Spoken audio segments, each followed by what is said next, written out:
नमस्कार जय जगन्नाथ मोर आ गोटे ब्लॉग को आपण मानक स्वागत करुच्ची। तो आज मुझे देखेबी देखते सब अंधार है तो राति 3टारू आम उठिकी धान बसौचु। तो देखु मो बोहू मो पुआ को धरिकी बस मो सासुमा भी अच्छा आम धान बसौचु कारण गाँ गहली जानते जे साधारणतः धान बसा जाए से धान को वर्ष सारा आम व्यवहार कर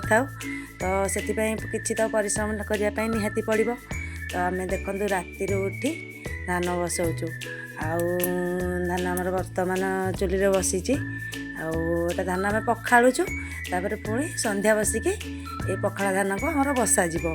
तो पुणी किछि दिन खरारे सुका गले धान पेसैले से चाउल हम से चाउल को आम वर्ष सारा खाइबारे व्यवहार करूँ। तो 4-5 दिन परिश्रम वर्ष सारा आराम खाइबे। देखु मो पुओ को माने छोट पिला राति 3टारू से उठिकी मो सांगे से कम व्यस्त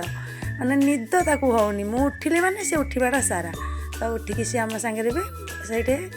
हैरान करुच्ची जमा शो भी केवे भी शोवा को जाऊनी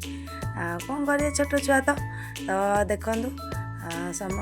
रातिर लोकेशन केमी देखा जाऊँगी चारिआड पूरा अंधार आम शीत भी तो ठंडा जेहेतु वर्षा थिला वर्षा पाग छाड़ी गलानी तो ठंडा भी लगुच शीत भी लगुच समस्ते तथापि भी उठिकी रातिर परिश्रम करके धान बसौचु आम तो अलरेडी अधा अधी धान बसा सरला चारिआड पूरा किटिकिरी अंधा डर भी लगुच पूरा सुनसान किसी भी शब्द होनी